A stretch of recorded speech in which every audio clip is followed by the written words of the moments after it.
नमस्कार दोस्तों, स्वागत है आप सभी का आज के सेशन में। आपके लिए लेकर आया हूं मैंने इंडियन ज्योग्राफी का एक टॉपिक जिसमें हम लोग कवर करेंगे ट्रांस हिमालय। आपने कभी ना कभी ट्रांस हिमालय या हिमालय के बारे में जरूर सुना हुआ है, तो थोड़ा सा हम लोग इसका परिचय करते हुए फिर हिमालय पर चलेंगे। जितने भी क्वेश्चंस कभी भी पूछे गए हैं मैं सारी बातों को इस टॉपिक में कवर करूंगा। ठीक, ये टॉपिक आपका सारे सिविल सर्विस एग्जामिनेशन के लिए, स्टेट पीसीएस एग्जामिनेशन के लिए, सभी के लिए इंपॉर्टेंट है और हर साल या हर एग्जामिनेशन में इससे कहीं ना कहीं क्वेश्चन पूछे गए हैं। स्टार्ट करते हैं अपने टॉपिक को एक एक करके बिंदुवार रूप से। अच्छा, ये जो टॉपिक रहेगा इसमें ध्यान रखेंगे विद इंक्लूडिंग करंट अफेयर हम लोग रखेंगे। क्या रखेंगे? करंट अफेयर भी इंक्लूडेड है।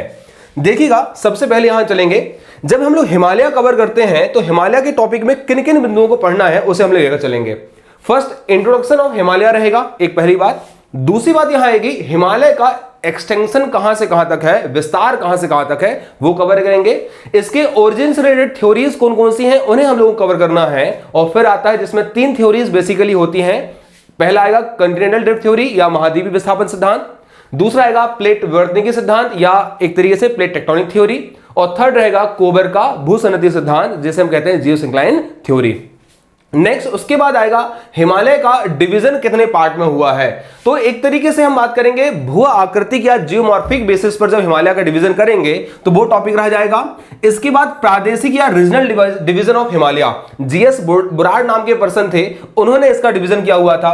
फिर आता है हिमालय का देशांतरी विभाजन, चटर्जी साहब ने किया हुआ था। और लास्ट में रहेगा एनसीईआरटी के अकॉर्डिंग जो हिमालय का डिवीजन है वो। तो जितने भी बेसिस हैं हिमालय के डिवीजन के वो सारे कवर करेंगे, क्योंकि लास्ट टाइम जो क्वेश्चन पूछा हुआ था यूपीएससी में आप यहां देखेंगे तो वो एक तरीके से एनसीईआरटी ने जो डिवीजन किया हुआ है उसके बेसिस पर एग्जाम क्वेश्चन आया हुआ था, या ये बुराड़ के अकॉर्डिंग भाई ये जो आपका एक नंदा देवी वाला रीजन है वो किस हिमालयन रीजन का पार्ट है, कुमायूं के अकॉर्डिंग एक क्वेश्चन पूछा गया था। अब चलेंगे आगे, उसके बाद का पॉइंट रहेगा यहां के कितने कौन कौन से दर्रे यहां पाए जाते हैं, या घाटियां या वैलीज हैं या ग्लेशियर्स पाए जाते हैं, उन पर चर्चा करेंगे। और फिर रहेगा हिमालय का इंपॉर्टेंस क्या है, और लास्ट में कवर करेंगे यहां के इंपॉर्टेंट क्वेश्चंस और जो करंट में होने वाले इवेंट्स हैं वो।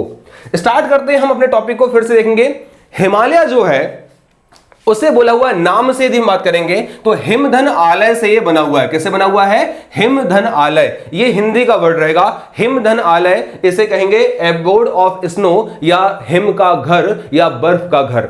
क्योंकि हिमालय जो है वो बर्फ से आच्छादित है, मतलब कि completely surrounded with the ice यदि हम बात करें तो। क्यों भैया? क्योंकि हाइट बढ़ने के साथ, ऊंचाई बढ़ने के साथ में हम देखेंगे कि जो ट्रोपोस्फियर होता है उसमें टेम्परेचर डाउन होता है, और जब टेम्परेचर डाउन हो जाएगा तो ऊंचाई के साथ इस वाले भाग पर एक तरीके से यहां तापमान कम हो जाएगा, और जब तापमान कम हो जाएगा तो माइनस तक पहुंच जाएगा, और जो ग्रेटर हिमालय वाला भाग है, कुछ ट्रांस हिमालय वाला पार्ट है, वहां पर ये कंप्लीटली आइस से या बर्फ से ढक जाएगा। बर्फ से ढक जाएगा, इसलिए इसे बर्फ का घर या एबोर्ड ऑफ स्नो इसे कहा गया है, हाउस ऑफ स्नो हम लोग बोल सकते हैं। हिमालय की बात करेंगे तो ये पूर्व में पश्चिम से, यहां बात करेंगे ये नामचा पर्वत से लेकर के स्टार्ट होता है और यहां पर नंगा पर्वत तक में ये फैला हुआ है इस प्रकार से पूरा कंप्लीटली हिमालय। ये जो शेप आपको दिखाई दे रहा होगा, देखिएगा ये है आर्कियल शेप। आर्कियल मतलब कि आर्क टाइप में से हम चलेंगे, या अर्धवृत्ताकार की बात करेंगे, अर्धवृत्ताकार रहेगा ये, वृत्ताकार, या इसे बोलेंगे हम लोग अर्धवृत्ताकार के साथ साथ में इसे धनुषाकार भी कहा जाता है, धनुषाकार या बो टाइप का शेप, बो शेप, धनुषाकार। तो प्रश्न कई बार क्वेश्चन पूछा हुआ है कि हिमालय का आकार या हिमालय किस आकार में फैला हुआ है, तो हम बात करेंगे ईस्ट से वेस्ट तक में ये फैला हुआ है धनुषाकार रूप में या चापाकार रूप में, ऐसे बोल सकते हैं चापाकार। इसकी टोटल जो लंबाई है यहां से यहां तक हम बात करेंगे तो रहेगी कितनी, 2500 किलोमीटर के आसपास में है, 2500 किलोमीटर है, और जो टोटल एरिया रहेगा वो 5 लाख स्क्वायर किलोमीटर में रहेगा। कितना है भैया? बात करेंगे तो 5 लाख स्क्वायर किलोमीटर में है। टोटल लेंथ ऑफ हिमालय कितनी है? 2500 किलोमीटर के आसपास रहेगी।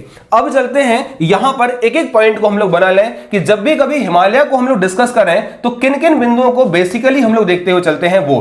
तो आपको मैं यहां पर मैं क्लियर स्पष्ट इसका एक फॉर्मेशन हिमालय को यहां बना देता हूं, तो फिर आपकी चीजें और ज्यादा अच्छी क्लियर हो जाएंगी, ठीक, उस मैप से अलग इतर में। ये देख लो भाई, हम पहुंच गए अरुणाचल प्रदेश में। आपको ये पता होगी कि यहां से एक रिवर आएगी जिसका नाम रहेगी कौन सा, ब्रह्मपुत्रा। ब्रह्मपुत्रा के रिवर के पास यहां पर रहेगा एक नामचा बरवा पास रहेगा, वहां से लेकर के जो आपका पीक है, ठीक, वहां से लेकर के नामचा बरवा से लेकर के ये फैला हुआ है यहां पर, ये इस तरीके से पूरे इतने वाले भाग में। नीचे हम चल जाएं तो यहां से आ जाएगा कौन सा वाला भाग भैया, पंजाब का भाग है। पंजाब के बाद हरियाणा आ जाएगा। उसके बाद में हम चल लेते हैं कि ये जो एक तरीके से ये वाला भाग है हिमाचल प्रदेश का। हिमाचल प्रदेश के बाद यहां पर फैल जाता है कौन सा, अपना उत्तराखंड वाला रीजन है। उत्तराखंड के बाद यहां चल जाएंगे तो ये बना हुआ है J&K जम्मू कश्मीर, और ये बना हुआ है लद्दाख। ठीक, तो इस प्रकार से यहां हम चलेंगे कि अरुणाचल प्रदेश, सिक्किम, सिक्किम के बाद में यहां आ जाएगा कौन सा, उत्तराखंड, उत्तराखंड के बाद में हिमाचल प्रदेश, थोड़ा सा भाग पंजाब का हल्का सा, उसके बाद चल जाएंगे यहां पर में, ठीक, तो यहां आ जाता कौन सा, जम्मू एंड कश्मीर, और ये यूनियन टेरिटरी है, और ये लद्दाख है। इतने पूरे रीजन में ये फैला हुआ है, जैसे आपको याद करते हुए चलना है। तो हिमालय का विस्तार किसमें नहीं है, यदि राज्य के दृष्टिकोण से पूछेगा तो एमपीपीएससी 2016 में या 17 में क्वेश्चन आया हुआ था। तो यहां आपको ध्यान रखना भाई, ये यूपी यहां आ रहा है, इसमें नहीं है हिमालय। यहां पर बिहार की बात करेंगे, इसमें हिमालय नहीं है, बल्कि यहां पर जाता है इस वाले पार्ट में वेस्ट बंगाल, उसमें रहेगा दार्जिलिंग वाला पार्ट। यहां से स्टार्ट हो जाएगा असम वैली, तो असम में भी रहेगा, और ये वाला पार्ट यहां तो ऑलरेडी है ही है अरुणाचल प्रदेश में। तो ये एक तरीके से पूरा क्रम आपका रहेगा ईस्ट टू वेस्ट का एक्सटेंशन ऑफ द हिमालय। ठीक, अब चलेंगे आगे में। हिमालय के समान से हमने चित्र को देखा हुआ है। जब हम इसके बारे में पढ़ते हैं तो इसका ओरिजिन कैसे हुआ है, उत्पत्ति कैसी हुई है, उसे पूछ लेता है कई बार में। तो उत्पत्ति के लिए कुछ हमारे पास थ्योरीज आती हैं, जिसमें कहा गया है कि ये था हमारे पास एक पार्ट जिसका नाम कहलाता कौन सा, यूरेशियन भूभाग। यूरेशियन भूभाग, या इसे कई बार में यूरेशियन प्लेट भी कहा गया है। यहां इस वाले पार्ट पर था कौन सा अपना भैया, इंडियन पेनिनसुलर वाला रीजन, जिसे हम कहते हैं भारतीय प्रायद्वीप कहते हैं, वो था। धीरे धीरे ये इस प्रकार से नॉर्थ की ओर शिफ्ट होता है due to the plate tectonic theory के कारण में ये आपका इंडियन प्लेट कहलाती है। और एक और थ्योरी आती है, नाम मिलता है इसका, ठीक, आपका महाद्वीपीय विस्थापन सिद्धांत। उस थ्योरी के बेसिस पर यहां पर पहले फैला हुआ था कौन सा, ठीक, टेथिस सागर। कौन सा था भैया, यहां पर में टेथिस सागर था, और टेथिस सागर के इस प्लेस पर इसका मूवमेंट हुआ हिमालय वाले रीजन का, और फाइनली जाकर के ये इससे हिमालय नहीं, अपना सब कॉन्टिनेंट, इंडियन सब कॉन्टिनेंट का एक्सटेंशन हुआ, और ये हिमालय वाले भाग में यहां पर इनके प्लेस पर में फॉर्मेशन हो जाएगा। दैट मींस जब ये जाके यहां टकराया तो इस तरीके से यहां पर टेथिस सागर के प्लेस पर टर्सरी युग में, तृतीय युग में हिमालय का फॉर्मेशन हो जाता है। याद रहे आप लोगों को? तो फिर से ध्यान रखेंगे, क्या ये जो पेनिनसुलर भाग है, प्रायद्वीपीय भाग, ये हिमालय के साथ बना है? नहीं, हिमालय के पहले फॉर्मेशन हो चुका है। जब हिमालय का फॉर्मेशन हुआ उसके बाद आगे जाकर के ये जो पार्ट आ रहा है कौन सा, उत्तर का विशाल मैदान, उसका फॉर्मेशन हुआ। ये आपका great plain of the India है, उसका फॉर्मेशन होता है। तो ये थोड़ी सी हमने स्थिति समझा कि इंडिया का फॉर्मेशन, अपना इंडिया और साथ साथ में हिमालय का फॉर्मेशन कैसे हुआ है। तो तीन थ्योरीज बेसिकली हमारे पास आती हैं। फर्स्ट आती है plate tectonic theory, second theory यहां पर आएगी कोबर का भूसंनति सिद्धांत या जियोसिंक्लाइन थ्योरी ऑफ द कोबर, और थर्ड रहेगी यहां पर में, ठीक, एक आपका महाद्वीपीय विस्थापन सिद्धांत अल्फ्रेड वेगनर ने दिया था वो। तो ये एक तरीके से कंपाइल्ड वे में हमने समझा।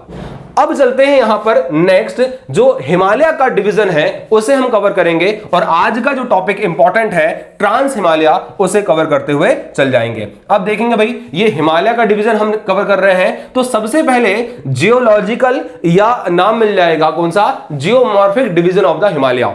जब भी कभी एग्जामिनेशन में नॉर्मली पूछे तो आपको यही डिवीजन प्रस्तुत करना है कि फर्स्ट हिमालय को डिवाइड किया गया है ट्रांस हिमालय के फॉर्मेट में, दूसरा आता है मेन हिमालय, और थर्ड रहेगा कौन सा, ईस्टर्न हिमालय या पूर्वी हिमालय। इसे मैं थोड़ा सा और आगे चर्चा करता हूं अभी आगे।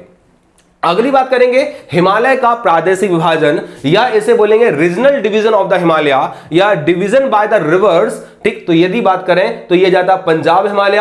पंजाब हिमालय रहेगा किसके बीच में, सिंधु से लेकर के सतलज तक में, सतलज के बीच। वहीं बात करेंगे सतलज से नीचे यहां रह जाता कौन सा अपना, ये आपका सतलज से काली नदी तक में ये मिल जाता है गढ़वाल या कुमाऊं हिमालय। काली से लेकर के तीस्ता तक रहेगा कौन सा अपना भैया, नेपाल हिमालय, और तीस्ता के बाद यहां जाती है ब्रह्मपुत्र तक, तो ब्रह्मपुत्र तक रहेगा यहां कौन सा अपना, असम हिमालय। याद रहेगा आप लोगों को? तो ये हिमालय का इस प्रकार से डिवीजन हुआ।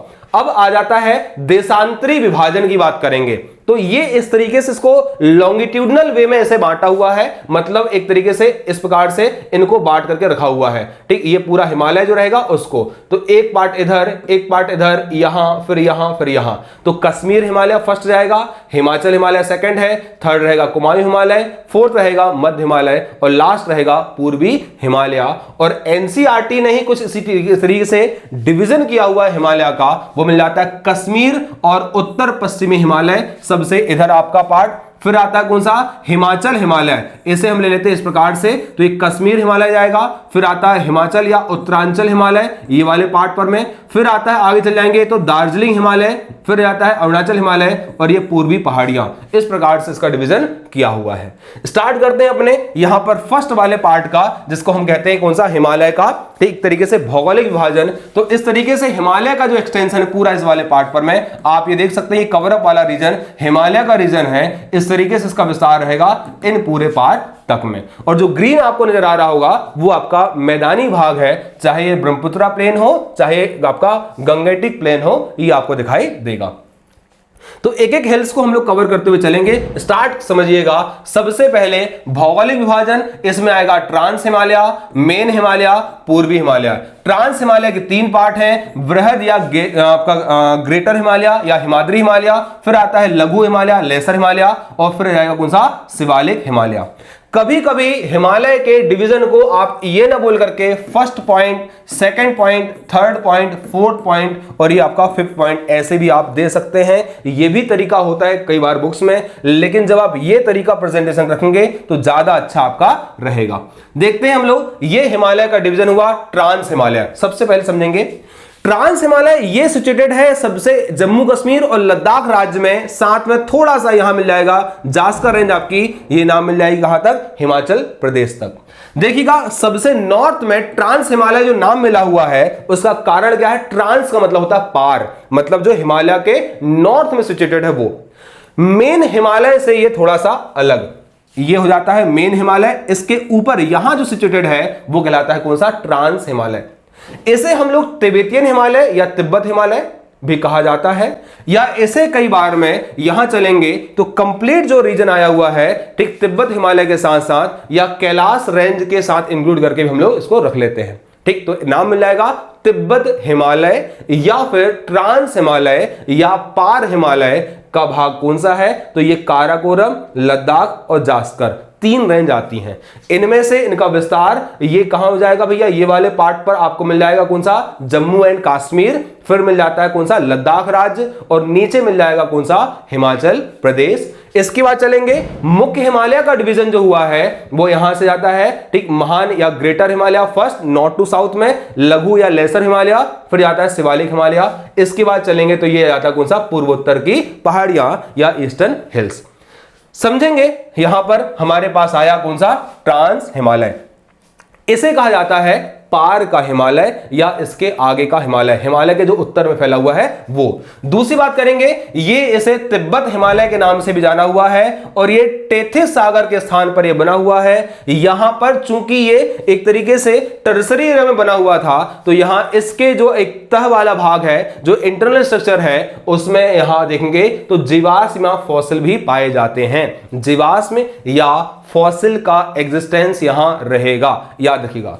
दूसरी बात करेंगे, इसका निर्माण हिमालय के निर्माण के क्रम में, जब टर्सरी जो एरा था उसमें हिमालय का फॉर्मेशन हो रहा था, तो सबसे पहले ये वाला ट्रांस हिमालय बना, देन आपका मेन हिमालय का फॉर्मेशन हुआ था, उसमें भी ग्रेटर हिमालय पहले। इसकी 3 रेंज है, 3 श्रेणियां हैं, काराकोरम, दूसरा लद्दाख और ये जास्कर। याद है आप लोगों को, काराकोरम, लद्दाख और जास्कर। क्वेश्चन आपसे पूछेगा कि trans Himalaya north to south के क्रम में किस प्रकार से बना हुआ है, तो देखेंगे काराकोरम, लद्दाख एंड जास्कर, ये एक तरीके से क्रम रहेगा। और काराकोरम के बारे में चर्चा कर रहे हैं हम लोग, तो ये सबसे उत्तर में यहां सिचुएटेड है काराकोरम रेंज, ये वाले पार्ट पर में। यहां चलेंगे तो ये मिल जाती कौन सी, लद्दाख रेंज, और इसके बाद अगली मिल जाएगी भैया, यहां से चलेंगे तो जास्कर रेंज आपको मिल जाएगी। ये 3 रेंज आप लोग याद रखेंगे, बहुत ही इंपॉर्टेंट है। है और इसे हम लोग मार्क करते हुए चलते हैं। इनके बीच में रिवर्स की कहानी, भाई यहां से काराकोरम वाले पार्ट से निकलेगी एक रिवर जिसे हम श्योक और निब्रा रिवर कहते हैं। यहां से आती कौन सी आपकी इंडस रिवर आएगी, इस प्रकार से एंटर करेगी और जो इंडस रिवर जो लद्दाख रेंज को कट करते हुए यहां से आएगी, आगे बढ़ेगी और फिर यहां से मूव करते हुए आगे बढ़ जाती है। तो ये लद्दाख और जास्कर के बीच में बहती है कौन सी, इंडस रिवर। कई बार क्वेश्चन पूछ चुका हुआ है कि जो सिंधु नदी है वो किन दो पर्वतों के बीच बहती है, तो भैया ये बहती कहां तक में, लद्दाख और जास्कर के बीच। याद रहेगा आप लोगों को। दूसरी बात करेंगे, यहां पर आगे जाकर के श्योक रिवर इसे ज्वाइन करेगी और फिर आगे जाकर के मूव कर जाती है। यहीं से एक जास्कर रेंज से जास्कर रिवर निकलेगी और इसमें जाके मिल जाएगी।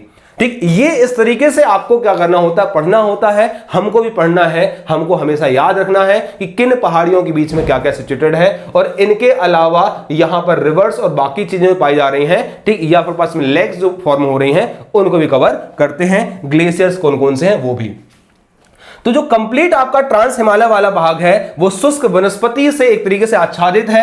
यहां पर मैं भारत का सबसे शुष्क मरुस्थल जिसका नाम मिल जाता है कौन सा, ठंडा मरुस्थल या ठंडा शुष्क प्रदेश जो है वो लद्दाख जो यहां सिचुएटेड है। लेह वाला रीजन सिचुएटेड है, ये देखेंगे आप इस प्रकार से, और ये आपका लेह जो का रीजन है वहां आपको मिल जाएगा। अब चलेंगे आगे। ठीक, यहां हम देखते हैं बहुत सारी लेक्स मिलेंगी।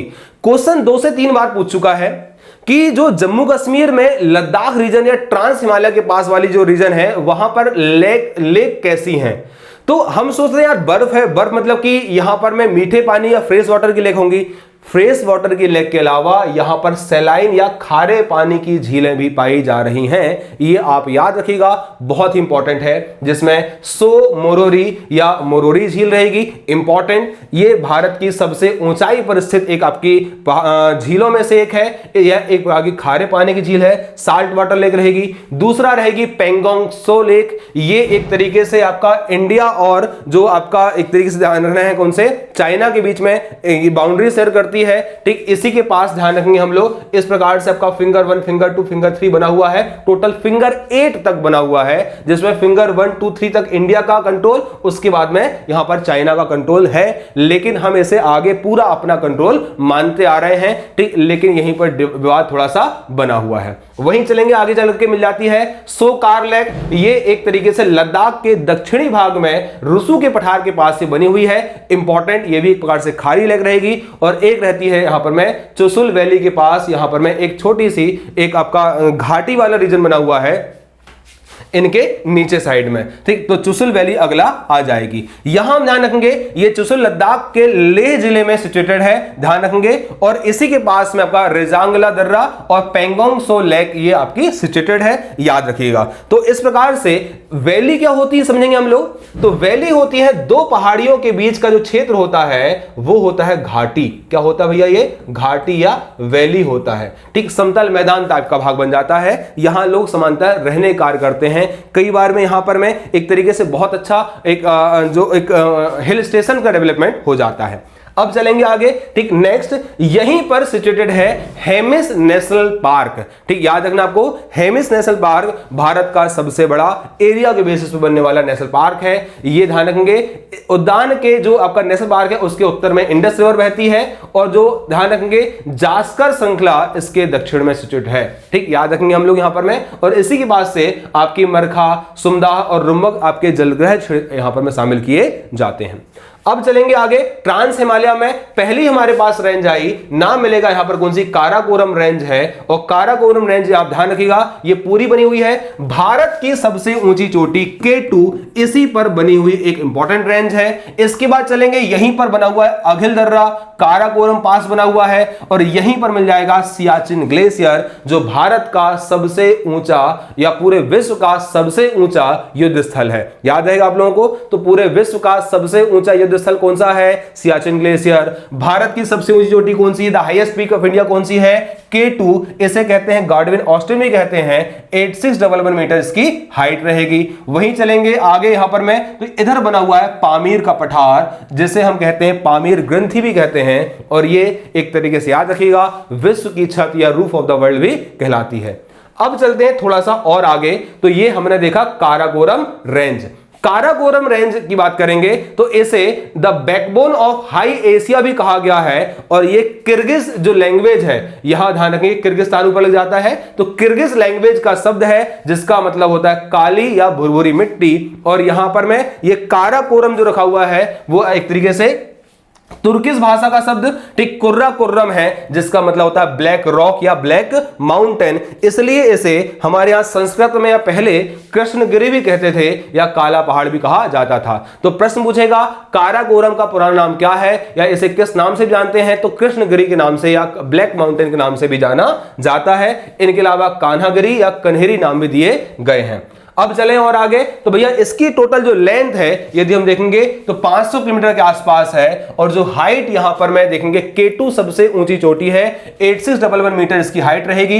वहीं चल जाते हैं, ठीक इसके इधर आपका पश्चिम में हिंदुकुश पर्वत रहेगा, यहीं पर सियाचिन ग्लेशियर और ब्याफो ग्लेशियर सिचुएटेड है। ध्यान रखेंगे सियाचिन ग्लेशियर ध्रुवीय क्षेत्र के बाद ये सबसे बड़ा, दूसरा बड़ा सबसे बड़ा ग्लेशियर है सियाचिन पूरे विश्व में। ठीक, सबसे बड़े बड़े ग्लेशियर, ग्लेशियर क्या होते हैं, बर्फ के बड़े बड़े टुकड़े हैं, ठीक चट्टान या पहाड़ बोल सकते हैं जो मूव करते हैं, और ये एक तरीके से यहां पर में सियाचिन ग्लेशियर रहेगा, विश्व का सबसे बड़ा, दूसरा सबसे बड़ा नॉन पोलर ग्लेशियर है। ठीक, उसके बाद आता ब्याफो 63 किलोमीटर की लेंथ रहेगी। तो विश्व का सबसे बड़ा नॉन पोलर कौन सा है, तो फैंगचोक ग्लेशियर रहेगा ताजिकिस्तान का, ये आप याद रखिएगा। तो ये आपका फर्स्ट, सेकंड ये और ये थर्ड ये हो जाता है। अब यहां की कुछ इंपॉर्टेंट पीक्स देख लीजिएगा। गॉडविन ऑस्टिन यहां सिचुएटेड है, the highest peak of the great अपना काराकोरम, या भारत की भी सबसे ऊंची चोटी है। यहीं पर मिल जाती है गसेरब्रुम, इसे हिडन पीक कहते हैं। यहां रहेगी आपकी मसेरब्रुम, इसे केवन कहते हैं, और एक रहेगी ब्रॉड पीक, इसे कहा जाता है K3 या फाल्चन कांगरी। अब प्रश्न पूछेगा आप लोगों से K1, K2, K3 को सुमेलित कीजिए या मिलाइए। ठीक, आप इसे समझ पाएंगे, इसका आंसर आप प्रॉपर्ली बनाइएगा। अब चलते हैं आगे भाई, यहां पर ये बनी हुई है अपनी कौन सी, एक आपका K2 रेंज बना हुआ है, ध्यान रखेंगे K2 रेंज, ये K2 का एक तरीके से बेस पॉइंट, यहां से आप देखेंगे तो K2 को देख पाएंगे। बहुत कम लोग इसे चढ़ पाते हैं, ठीक, एक तरीके से ध्यान रखिएगा इंपॉर्टेंट। तो ये इनके अलावा कुछ और जो पीक्स हैं जिसमें आती है सैल्टोर कांगड़ी है, सासेर कांगड़ी, ममस्तोंग कांगड़ी है और रिमो चोटी, ये सारी है आपका काराकोरम में स्थित आपकी इंपॉर्टेंट पीक्स हैं। तो ये आपने देखा, और यहां के ग्लेशियर में आते हैं ब्याफो, ठीक, आपका सियाचिन, हिस्पार, बाल्टोरा, बटूरा, गसेरब्रुम और चोंगमुल लुंगमा, ये ग्लेशियर्स यहां पाए जाते हैं। ठीक, याद है आप लोगों को। तो इस तरीके से हमने कवर किया काराकोरम रेंज, ये आपकी ट्रांस हिमालय की एक इंपॉर्टेंट रेंज है। अब चलते हैं आगे साहब, यहां से आपके पास रहेगा, ठीक, सियाचिन ग्लेशियर के बारे में थोड़ा समझ लीजिएगा। 70 किलोमीटर की इसकी टोटल लेंथ है। ठीक, इसका जो नाम रखा हुआ है यहां पर बाल्टिस्तान जो रहेगा यहां का क्षेत्र, उसमें इसका नाम रखा हुआ कौन सा, सिया। तो सिया का मतलब होता है जंगली गुलाब, और चुन का मतलब होता है बहुतया, मतलब ऐसा क्षेत्र जहां पर गुलाबों की भरमार होती है, उसका नाम दे दिया कौन सा का, सियाचिन। ठीक, और यहां पर ध्यान रखेंगे भारत सरकार द्वारा, यहां आपको 1965 के बाद में हम देखेंगे कुछ ऐसी घटनाक्रम हुई थी। ठीक, इंडिया चाइना, इंडिया पाकिस्तान जो वॉर हुआ उस टाइम पीरियड में कुछ हमने यहां पर कंट्रोल किया हुआ था। तो वही एक तरीके से बाद में जब यहां कारगिल वॉर हुई तो उसमें भी इसका इंपॉर्टेंस रहा हुआ है। तो मेघदूत नाम का एक तरीके से हमने क्या किया हुआ था, अभियान चलाया हुआ था पाकिस्तानी नियंत्रण को दूर करने के लिए इस सियाचिन ग्लेशियर वाले पार्ट में। ठीक, याद है आप लोगों को। और ये भारत सरकार द्वारा, ठीक, यहां ध्यान रखेंगे, यहां पर मैं भारत का कंट्रोल यहां हम लोग शो करते ही हैं, लेकिन बहुत बड़ी मात्रा में खर्च किया जाता है पूरे एक तरीके से यहां पर सैन्य और एक कंट्रोल को रखने के लिए, डिफेंस के पॉइंट ऑफ व्यू से। अभी रिसेंटली हमने यहां पर एक नया एक तरीके से इंटरनेट सेटअप को बढ़ाया हुआ है। ठीक, अब चलते हैं आगे भाई, यहां से हमारे पास मिल जाती कौन सी, काराकोरम दर्रा यहां सिचुएटेड है, काराकोरम पास, ये वाले पार्ट पर रहेगा काराकोरम पास, इधर पहुंचाएगा रास्ता। ठीक, तो ये एक तरीके से जो गिलगित बाल्टिस्तान वाला भाग है हमारा, उसको ये रास्ता देता है कहां से, चाइना तक का। ठीक, याद रखेंगे हम लोग। तो जम्मू कश्मीर के लद्दाख राज्य को ये चाइना से जोड़ता है। ठीक, ये एक तरीके से इसी वाले भाग से प्राचीन काल में यारकंद जाया करते थे। दूसरा आया अघिल दर्रा, अघिल पास, ये K2 के सबसे पास में स्थित दर्रा है। तो प्रश्न पूछेगा कि K2 के सबसे पास में स्थित पास दर्रा, निकट में स्थित दर्रा कौन सा है, आप बताएंगे अघिल दर्रा यहां सिचुएटेड है। ठीक, अब चलते हैं आगे नेक्स्ट, इसके बाद कुछ और इंपॉर्टेंट पासेस बने हुए हैं, तो इनमें अगिल हो जाता है काराकोरम, चांगला, खारदुंगला, थांगला, ठीक, ये आपके कुछ पासेस यहां बने हुए हैं काराकोरम रेंज के पास वाले रीजन में। ठीक, याद है आप लोगों को। बाकी कुछ पासेस यहां बने हुए जोजिला, पेंसिला, बुर्जिला, इन पर हम चर्चा करेंगे आगे की क्लासेस में। इस प्रकार से ये हमने जो पासेस हैं उन्हें कवर किया हुआ है काराकोरम रेंज के। तो एक तरीके से काराकोरम रेंज हमारी कंप्लीट होती है। बाकी जो अन्य रेंजेस हैं जैसे कि लद्दाख और जास्कर, इन्हें हम लोग कवर करेंगे नेक्स्ट क्लासेस में। तो आज की क्लास यहां तक अपनी, मिलते हैं नेक्स्ट लेक्चर में। बहुत बहुत धन्यवाद आप सभी का, और सभी ध्यान रखेंगे इस टॉपिक को अच्छे से पढ़ना है, रिवाइज भी करना है। Thank you.